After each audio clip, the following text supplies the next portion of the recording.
PTI जलसे में 50,000 का मजमा, परेड ग्राउंड में 2,13,000 अफराद की गुंजाइश।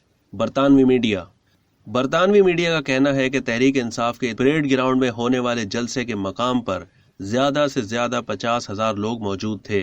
तहरीक इंसाफ ने परेड ग्राउंड के जिस हिस्से में अपने जलसे का एहतमाम किया, मैप चेकिंग के मुताबिक रश की सूरत में वहां तकरीबन 1,67,000 अफराद के जमा होने की गुंजाइश मौजूद है।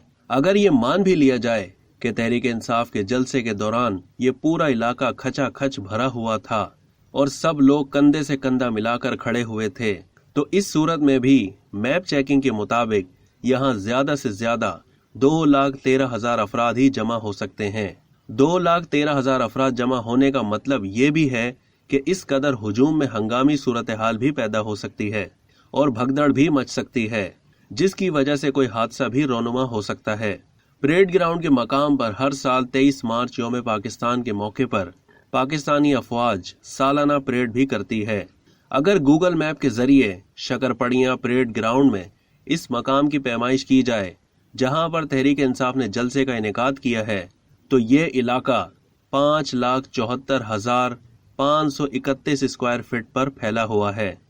अब तक के लिए इतना ही। मजीद मालूमात के लिए डेली जंग के यूट्यूब चैनल को सब्सक्राइब करना ना भूलिए और फेसबुक के पेज को भी लाइक करना ना भूलिए।